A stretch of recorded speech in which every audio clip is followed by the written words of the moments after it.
Mesdames et messieurs, bonsoir, il est 22 heures, c'est l'heure de vous informer de l'actualité nationale et internationale. Voici nos titres.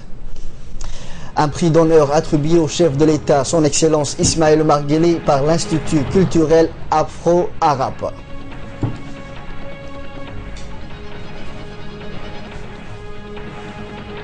Et autre titre de cette édition, réunion du nouveau comité central du Parti du Rassemblement populaire pour le progrès.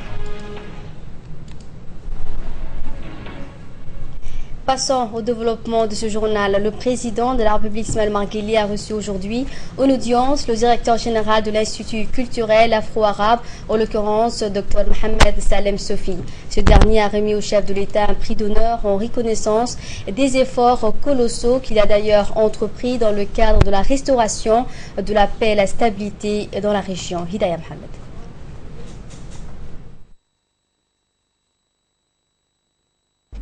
Un prix d'honneur attribué en reconnaissance des efforts colossaux que le président Guelleh a entrepris dans le cadre de la restauration de la paix et de la stabilité dans la région, mais également en reconnaissance de sa contribution exceptionnelle déployée en faveur du rétablissement d'un gouvernement souverain en Somalie, et pour les efforts qu'il a entrepris pour amener la coexistence pacifique, la compréhension et la coopération entre les deux Somalies. Créé en avril 2002 par les instances fondatrices qui sont l'Union africaine et la Ligue des États arabes, l'Institut culturel afro-arabe a pour objectif de renforcer et de promouvoir les liens historiques et culturels unissant le peuple arabe et africain. Il convient de rappeler que l'Institut est un établissement gouvernemental créé sur la base d'une résolution issue du premier sommet arabo-africain tenu en mars 1977 au Caire. Le directeur de l'Institut culturel afro-arabe, Dr Mohamed Salem Sofi, a déclaré aux médias qu'il a été honoré de rencontrer le chef de l'État et de lui remettre ce prix. Depuis qu'il est arrivé au pouvoir, a-t-il indiqué, le président Ismaël Omar Guelleh s'est énormément investi et dépensé en énergie et en temps pour le règlement des grands dossiers liés à la paix et au retour de la stabilité dans les pays de la Corne de l'Afrique. Et c'est à travers les deux grandes unions régionales qui sont la Ligue arabe et l'Union africaine. Ces prix d'honneur lui est attribué en reconnaissance de tous ses efforts déployés en faveur de la paix, de la stabilité et de la compréhension mutuelle entre le peuple qui désire vivre en harmonie et sans crainte ni violence. Le président Guelleh mérite, a-t-il ajouté, une telle distinction. C'était dans le titre le nouveau comité central du parti RPP, le Rassemblement populaire pour le progrès, issu du dernier congrès, s'est réuni ce samedi 5 septembre au Palais du Peuple. Le comité central est l'organe en charge des études, de réflexion, de recherche et d'analyse politique de la formation. À travers ce débat et propositions transcrites, il contribue à élever le niveau de l'exercice politique et l'esprit d'analyse des militants du parti. Cette rencontre a débuté par une récitation d'un verset du Saint-Coran. Puis les travaux ont démarré sous la houlette du vice-président du parti RPP, Abdelkader Kamil Mohamed. Une série d'interventions a eu lieu ensuite où a pris notamment la parole le secrétaire général de la première formation politique du pays, Ilyas Moussa Douale, et secrétaire général adjoint du parti RPP, Mahmoud Ali Youssouf. Tous sont montés à la tribune pour préparer les militants aux nouveaux défis et à la prochaine échéance électorale qui les attend. L'événement a regroupé plusieurs membres du gouvernement. Il a été également suivi des parlementaires, des élus locaux, avec à leur tête le maire de la capitale.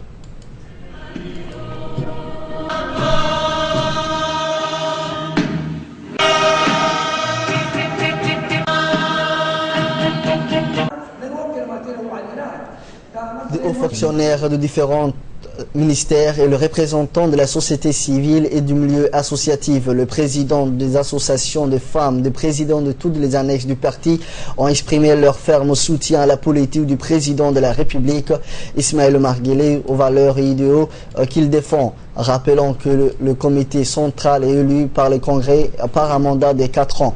Au cours de ces assises, chaque membre peut s'exprimer et livrer le fond de sa pensée sur n'importe quelle question ou problématique.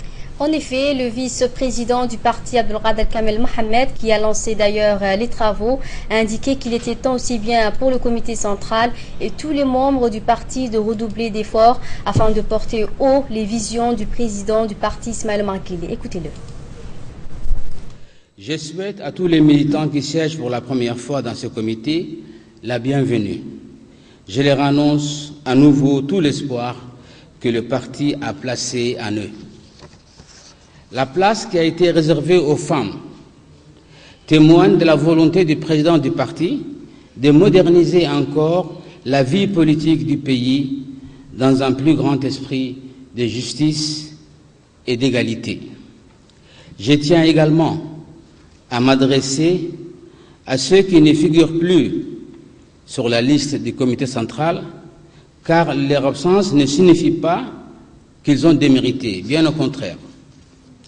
Ils sont toujours parmi nous, membres du RPP, militants sur qui je compte toujours pour remporter les victoires. Mais il fallait préparer l'avenir et associer de nouvelles forces à celles qui sont restées à l'intérieur du comité central. Je les rends hommage pour le soutien qu'ils ont apporté au président du parti et qu'ils continueront à apporter comme le font tous les membres du Congrès et tous les militants. Enfin, tous ceux qui sont présents ici, anciens et nouveaux, membres qui viennent de l'ensemble du pays, mon mot de bienvenue est synonyme de travail et d'effort. L'échéance électorale importante qui est proche nous oblige à redoubler d'efficacité. C'est la ligne que nous devons maintenir pour permettre, avec les formations politiques qui le souhaitent, de poursuivre le développement économique et social dans la paix qui a été engagé par le président Ismaël Omar Guelleh.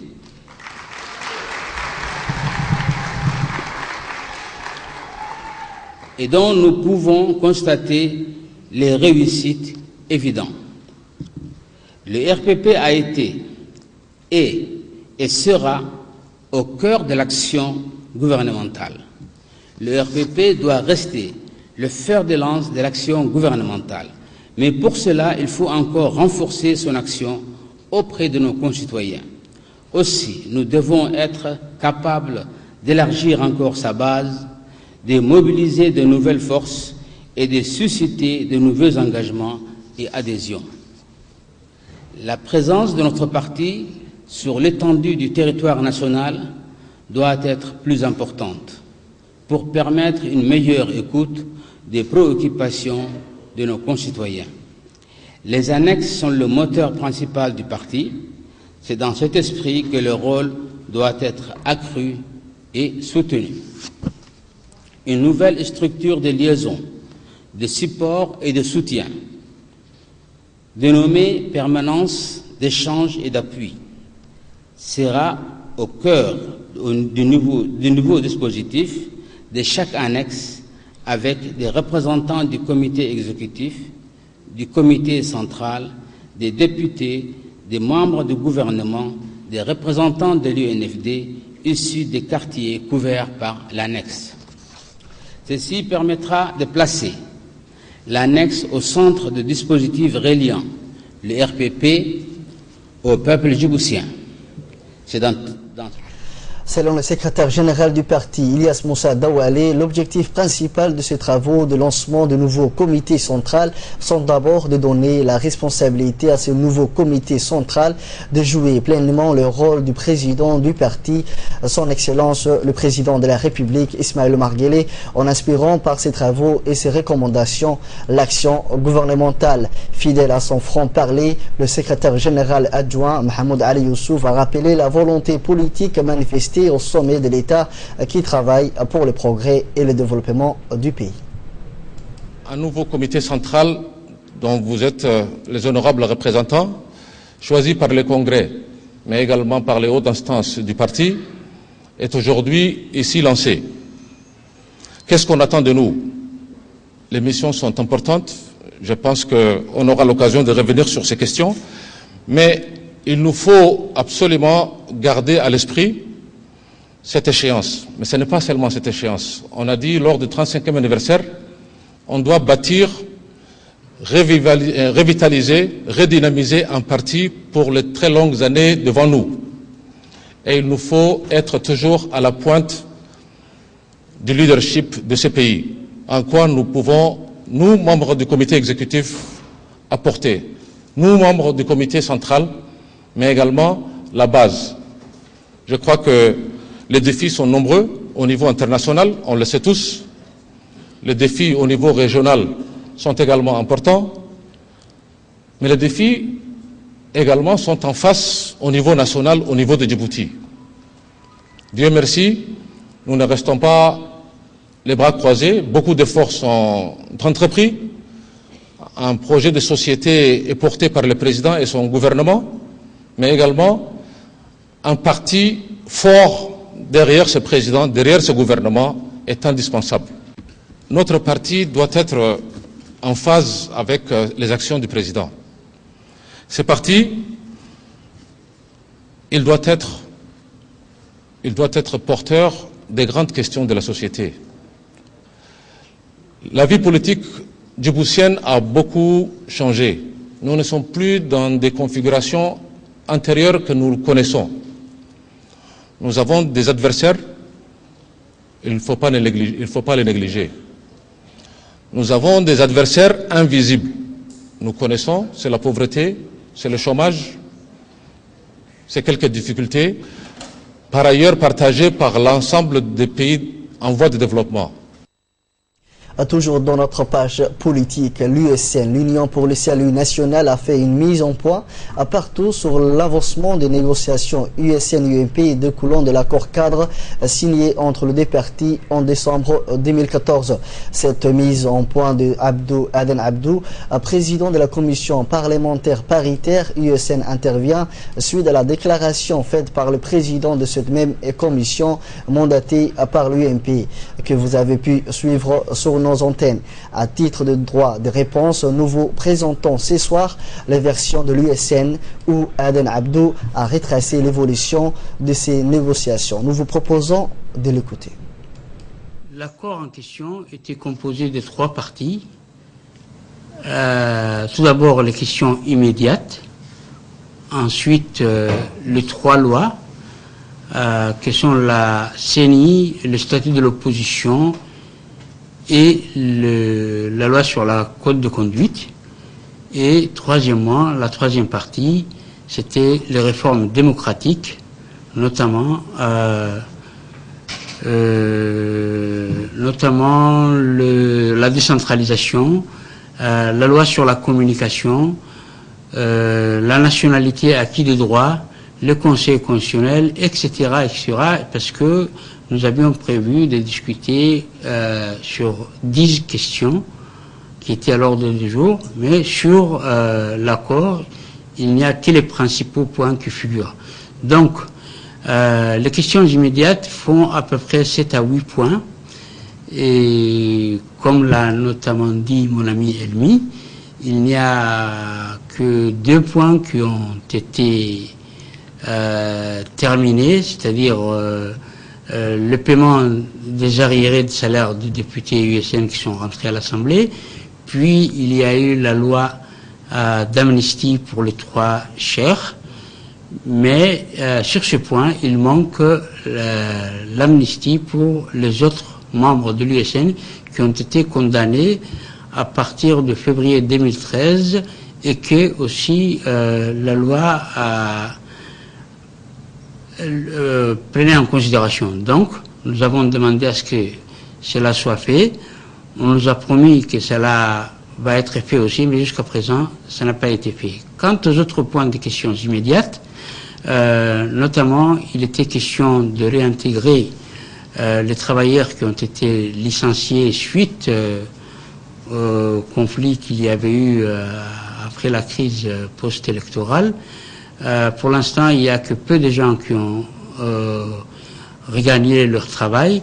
Nous voulons que les choses soient apaisées, qu'il y ait un esprit de conciliation, mais pas un esprit de confrontation. C'est pourquoi nous avons aussi demandé au gouvernement de faire en sorte que les gens qui vont reprendre leur travail, ce ne sont pas des gens novices, ce sont des gens qui ont plusieurs années de travail, devraient rester là où ils étaient. C'est pour vous dire que les questions immédiates qui devraient se terminer dans les 8 jours après la signature continuent, alors que nous sommes au 8e mois, à être en cours. Ce qui un peu nous agace, mais nous sommes toujours patients et nous voulons que le gouvernement termine cela dans le meilleur délai. Et pour sa part, le président de la commission parlementaire paritaire et vice-président de la RDA a d'abord ensuite abordé les points en cours de négociation actuellement. Il s'agit notamment du statut de l'opposition ou encore la CENI, la commission électorale indépendante. Voici ses explications. Le statut de l'opposition, c'est vrai, on l'a presque fini. Il y a peut-être une ou deux lois sur lesquelles on doit un ou deux articles sur lesquels on doit s'entendre, mais sinon, on a tout à fait presque fini et il ne laisse qu'à les valider au niveau de la commission paritaire. C'est ce qui sera fait dès que nous allons entreprendre tout ça. La commission avait donné mandat à moi et à Elmi pour terminer le statut de l'opposition. Nous l'avons terminé à notre niveau. Mais lorsqu'on l'a soumis, moi je l'ai soumis à l'USN, lui il l'a soumis au gouvernement, il y a eu quand même des suggestions de part et d'autre. Ce sont des suggestions que nous devons voir ensemble, les terminer. Ça concerne une ou deux lois, c'est pour cela que je l'ai dit. Et puis lorsqu'on va mettre au point cela, on va les faire valider par la commission et ce sera fini. Par contre, pour la CENI, lorsqu'il a été question de reprendre maintenant les négociations, le président de la République, suite à nos lettres sur lesquelles nous demandions son intervention personnelle, puisqu'il est le garant de cet accord, il a dit de reprendre autant à l'UMP qu'à nous les négociations, c'est-à-dire entre le gouvernement et l'USN. Nous avons accepté et donc nous sommes venus voir le Premier ministre, qui est le signataire de l'accord avec l'USN, et nous lui avons demandé, c'est bien, le président de la République nous a dit de reprendre les négociations, nous sommes prêts à les reprendre, mais quelles sont les nouveautés, parce que nous nous étions arrêtés à un mur, et qu'est-ce que vous proposez pour qu'on puisse le reprendre dans de bonnes conditions. Il nous a dit qu'il allait nous proposer, nous faire une proposition de CENI, et que à partir de là, nous aurions matière à travailler sur la CENI. Nous avons été satisfaits, nous lui avons dit, c'est très bien, puisque vous allez faire une proposition de CENI, avant vous étiez sur le statu quo, comme ça, nous allons reprendre dès que vous allez nous donner cette proposition. Concernant le reste, les troisième points, nous n'en sommes même pas encore parvenus. Pour la CENI et les deux autres lois, c'est vrai, on devrait les terminer dans un mois. Nous sommes au 8e mois, nous sommes un peu en retard. Mon ami Elmi a dit que c'est l'USN qu'ils attendaient sur la table, mais nous estimons que nous avons fait toutes les concessions possibles. Nous n'avons plus de concessions à faire puisque nous avons à discuter. Le reste, c'est le gouvernement qui doit concéder. Donc, nous n'avons pas, à part ce qui s'est passé entre nous et lors du conflit post-électoral, les gens qui ont été licenciés et tout ça, ou qui ont été emprisonnés, ça c'est la réparation. Mais sur ce qui est l'essentiel, nous n'avons pas, pour l'instant, une concession donc sérieuse du gouvernement, et nous avons quand même attendu pendant 8 mois, et pendant 8 mois, nous n'avons rien eu. Aujourd'hui, dire que c'est l'USN qui manque à l'appel, ce serait un peu difficile à accepter. Donc nous sommes là. C'est vrai qu'il y a le slogan « pas de CENI, pas d'élection ». Ça peut être interprété différemment. Donc, nous, ce que nous disons, s'il n'y a pas de CENI, ça veut dire que il n'y aura pas des élections transparentes et honnêtes. Et donc, ça, c'est quelque chose qui peut nuire au bon déroulement des élections. C'est un cri d'alarme. Mais, pour l'instant, l'USN n'a pas décidé de ne pas participer aux élections. Elle n'a pas aussi décidé d'empêcher la tenue des élections. Donc ce sont des interprétations qu'il ne faut pas prendre comme argent comptant, mais pour l'instant, ce que nous disons, c'est d'ailleurs vrai. S'il n'y a pas de CENI, nous constatons, malheureusement, qu'il n'y aura pas d'élection honnête et transparente. Et d'ailleurs, lorsqu'on a proposé la loi de la CENI, nous n'avons pas dit il faut coûte que coûte prendre la loi que nous vous avons donnée. On a dit au gouvernement, vous pouvez donner votre version, vous pouvez donner votre avis là-dessus, et on va discuter et on va s'entendre sur quelque chose qui va satisfaire les deux parties. Mais jusqu'à présent, le gouvernement se cantonne au statu quo, ce qui n'est pas acceptable pour nous, parce que si on avait accepté le statu quo, la question de CENI ne serait pas dans l'accord cadre. Si le gouvernement et nous-mêmes nous avons accepté que la question de la CENI soit dans l'accord cadre, c'est parce que il nous faut parvenir à un nouveau stade. Pour nous, la CENI est la chose la plus importante parce que les élections sont l'avenir d'un pays, et dans le pays où il y a des problèmes d'élection, nous le voyons à notre alentour, dans le monde arabe, en Afrique et un peu partout, les problèmes de ces pays-là sont aujourd'hui lamentables. Et nous ne voulons pas parvenir à un conflit électoral, parce que même s'il y a eu des protestations de notre part, nous sommes restés à un niveau où nous faisons valoir nos droits, mais on n'est jamais arrivé à un stade de conflit ouvert. Donc, nous voulons faire l'économie d'un conflit dans notre pays, puisque tout autour de nous, il y a des conflits, et c'est pour cela que nous voulons que notre commission puisse parvenir à un consensus qui satisferait tout le monde. Éducation, cette fois, le ministre de l'Éducation nationale et de la formation professionnelle, Dr Djama Elmi Rokiye, a dirigé aujourd'hui les travaux d'une réunion préparatoire à la rentrée scolaire avec l'ensemble de directeurs d'école de l'enseignement des bases. La rencontre qui s'est déroulée dans la salle de conférence du MENFOP a vu la présence de plusieurs hauts cadres et responsables du ministère. L'ordre du jour était plutôt chargé et le ministre a profité de l'occasion pour passer en revue de nombreux sujets avec le chef d'établissement de l'enseignement des bases, à commencer par les efforts engagés par son département dans le cadre de projets de réhabilitation et extension ou de construction de plusieurs écoles de base. Le ministre a souligné que l'accroissement des capacités d'accueil dans les écoles permettrait de réduire les effectifs par classe qui ne dépasseront pas les 45 élèves cette année. Il a abordé également par la même occasion la diffusion des manuels scolaires par le CRIPEN dans le nouveau établissement scolaire.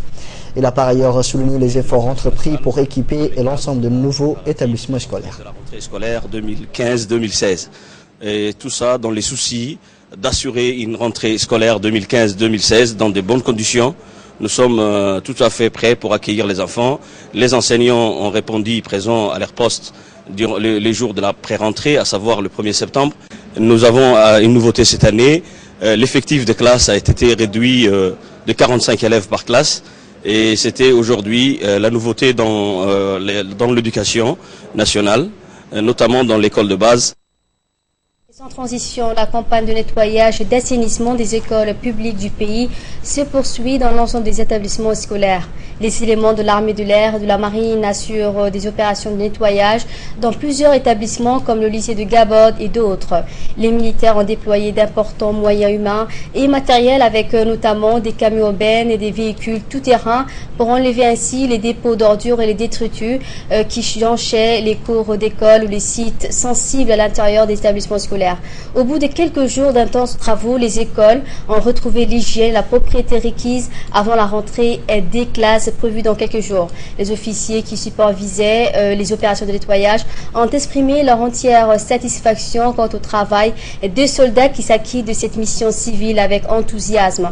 Ainsi, les hommes de l'armée, de l'air et de la marine s'acquittent avec fierté et enthousiasme ces missions civilo-militaires qui s'inscrivent dans le cadre du partenariat entre le MENFOP et les corps constitués du du pays. Plus généralement, il faut rappeler que lors de la réunion préparatoire de cette vaste campagne de nettoyage des feuilles de route avec une liste d'établissements scolaires à balayer ont été données à chaque corps constitué. Et à ce jour, les opérations de nettoyage touchent déjà à leur fin car les rotations intenses de ces derniers jours ont permis de toucher la majeure partie des établissements scolaires.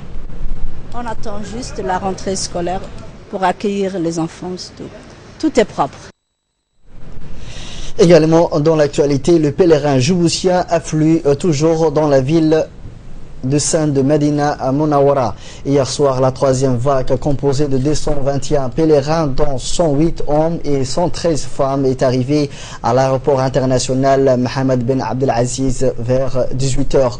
Arrivé hier vers 3h du matin à l'aéroport de Djibouti, les pèlerins sont restés plus de 10 heures à attendre sans boire ni manger l'arrivée de l'avion de Air Ethiopian qui a embarqué le passager à partir de 14 heures.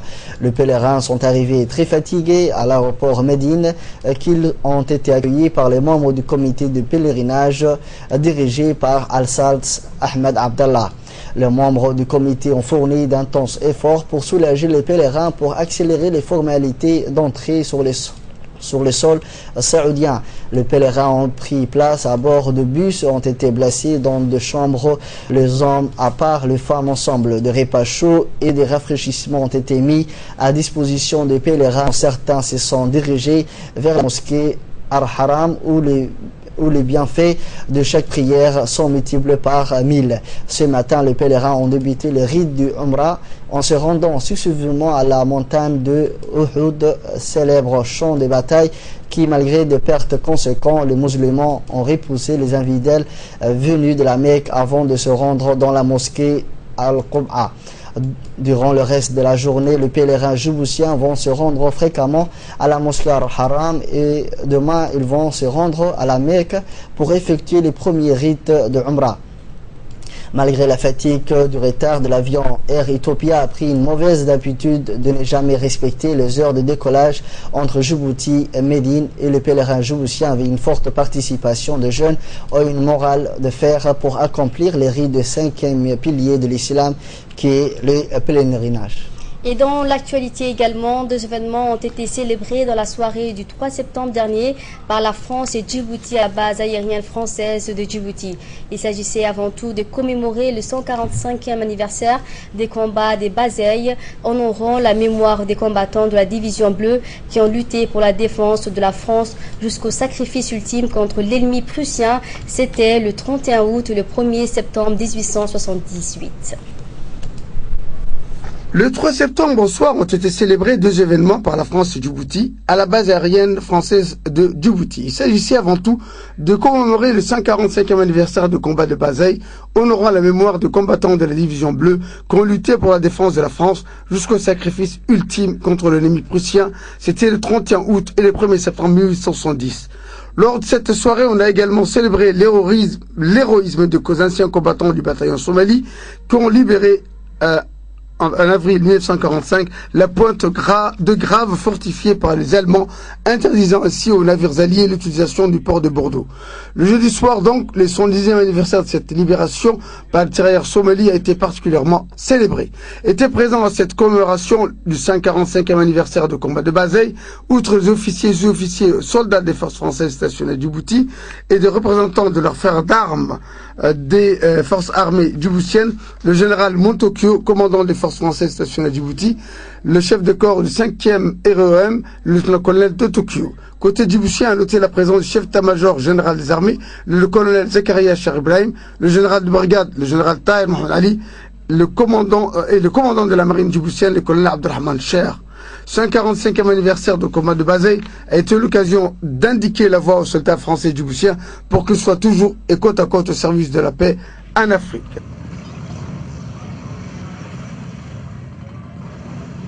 Reste bien le reflet de notre présent.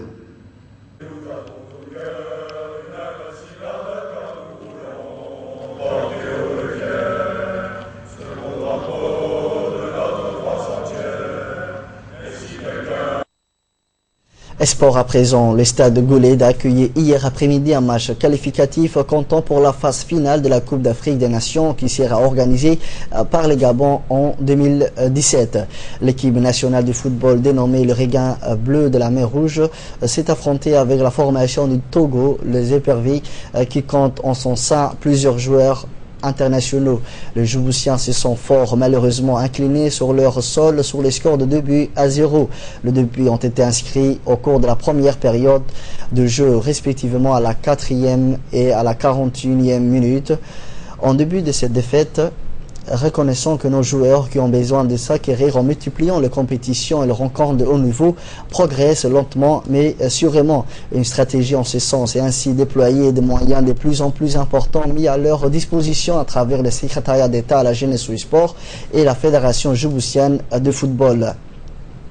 Des milliers de jeunes ont investi le stade de Hassan Gouled Abtudon pour suivre cette rencontre de la Coupe d'Afrique des Nations et apporter leurs encouragements aux joueurs dans un esprit fair-play et pour le bon jeu. Le ministre du Budget et secrétaire d'État à la jeunesse et au sport par intérim, Bodé Ahmed Bodé, ainsi que le haut cadre et responsable de la Fédération djiboutienne de football et du secrétariat d'État à la jeunesse et au sport ont suivi cette allégeante rencontre qui s'est jouée sous la chaleur de l'été. Et toujours dans l'actualité sportive, où la Fédération djiboutienne de football, en collaboration avec la FIFA, a organisé un stage de formation pour les préparateurs physiques de niveau 1 au Centre technique national. Choukri Ali nous en dit plus. Quelques 30 stagiaires qui bénéficieront de ce stage qui s'étalera sur 4 jours. Cette formation est dispensée par un expert de la FIFA et elle portera sur les techniques du football en général. Et elle est dispensée pour les entraîneurs de la 2e division, des entraîneurs des régions ainsi que des entraîneurs nationaux. Ce stage permettrait également aux bénéficiaires de ce stage d'être à la page de l'évolution du football dont les règles et les techniques de jeu changent très souvent. C'est dans ce sens que ce stage demeure important pour permettre également aux techniciens de suivre ces changements pour être compétitifs et tirer ainsi le football national vers le haut. L'expert de la FIFA a remercié dans ses propos la Fédération djiboutienne de football pour l'accueil qui lui a été réservé. Je vous propose de l'écouter. Je suis ravi d'être parmi vous et ravi d'être aussi bien accueilli par un pays frère. Donc, l'objectif de cette visite est de proposer un contenu de formation concernant la méthodologie de travail et d'entraînement de haut niveau. C'est très important de savoir ce qui se passe dans d'autres pays, des pays où le football a un petit peu d'avance, et c'est très intéressant pour nous d'échanger. Donc personnellement, je vous propose modestement mon travail. J'espère que cela puisse apporter un minimum à votre expérience, mais en même temps, je viens dans un esprit d'échange parce que, en travaillant avec vous, je compte repartir avec des contenus et des connaissances qui viendront, comme je vous l'ai dit tout à l'heure, de votre propre expérience. Le président de la Fédération djiboutienne de football, Souleymane Hassan Waberi, a de son côté mis l'accent sur l'assiduité que doivent avoir les stagiaires durant cette formation. Je vous propose de l'écouter. Depuis 2013, nous avons mis en place une structuration de clubs. Et pour structurer le club, surtout nos clubs d'élite, il faut des cadres au niveau des gardiens de but et au niveau de la préparation physique. C'est dans ce outil que nous avons demandé à la FIFA de nous épauler dans nos programmes de développement et de nous accorder de cette formation. Donc, je demande à l'ensemble des participants de faire preuve d'assiduité et de discipline pour en profiter le maximum possible pendant le déroulement de cette formation. Ce cours de préparateur physique s'inscrit dans un contexte où le football djiboutien est engagé dans plusieurs compétitions. Donc c'est pourquoi je remercie la FIFA, à travers l'expert, de prioriser Djibouti dans ses projets de formation. En matière de santé à présent, une équipe médicale du centre hospitalier Tadjoura a effectué jeudi dernier un déplacement au lac Assal en vue de s'enquérir de l'état de santé des populations vivantes aux alentours. Elle a ainsi consulté et apporté les soins nécessaires à de nombreux patients n'ayant pas les moyens de rendre visite à des médecins et d'effectuer de longs déplacements. L'équipe mobile a utilisé l'ambulance dotée de matériel et des moyens adéquats pour mener à bien ces opérations de soins.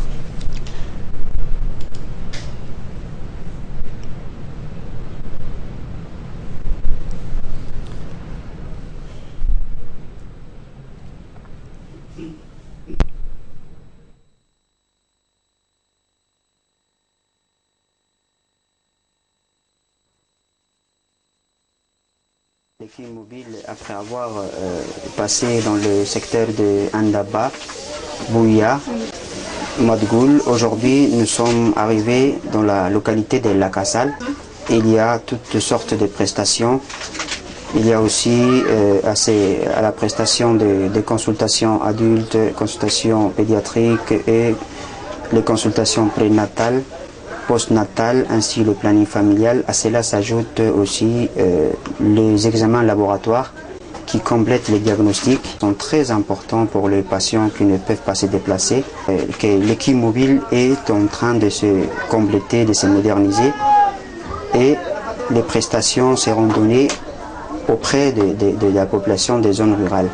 Cette action de l'équipe mobile est donnée par le ministère de la Santé, par son Excellence, notre ministre Dr Kassim. C'est une activité très importante qui va réduire aussi la morbimortalité de la population de la zone rurale. Il y a aussi à cela la sensibilisation que la sage-femme, le médecin, sur le lieu après avoir terminé la consultation afin de prévenir certaines pathologies. Parlons à présent de cette grande soirée religieuse. Il s'agit de la ziara de Cheikh Moussa qui s'est tenue hier soir à Belbela. La cérémonie qui a regroupé de nombreux officiels comme des anonymes réunis par le respect de ce grand cheikh contemporain, le Cheikh Moussa. Avis de recherche pour terminer avec les nouvelles nationales. La famille Ahmed Mohamed Abbani annonce la disparition de leur fils Omar Ahmed Mohamed, âgé de 14 ans depuis le vendredi 4 septembre dernier. Depuis, il n'est plus revenu à la maison. Il portait un t-shirt gris et un pantalon de style militaire de couleur marron-vert. Et toute personne susceptible de le rencontrer est priée d'appeler le 77 85 08 76 ou le 77 75 94 53. Passons à présent ce qui fait la une de l'actualité internationale. Riyad rassuré par Washington sur l'Iran. Washington et Riyad affichent leur bonne entente. Le roi Salman d'Arabie Saoudite a été accueilli de façon assez exceptionnelle devant la porte de la Maison Blanche par Barack Obama hier pour sa première visite aux États-Unis. Le royaume saoudien s'acquitte de l'accord passé avec l'Iran. Dans le bureau ovale, le ministre saoudien des Affaires étrangères s'est dit rassuré. Le royaume d'Arabie Saoudite est satisfait de ces assurances, a déclaré Abdel Al-Jabbar après avoir passé les 2 derniers mois en consultation avec nos alliés en Europe et ailleurs concernant cet accord. Nous pensons que cet accord va contribuer à la sécurité et à la stabilité dans la région en empêchant l'Iran d'acquérir la capacité nucléaire. L'intervention armée de l'Arabie Saoudite au Yémen contre les rebelles chiites qui ont pris les pouvoirs a aussi été abordée. Elle est soutenue par Washington, mais elle suscite la colère de ces manifestants yéménites qui ont organisé une manifestation devant la Maison Blanche.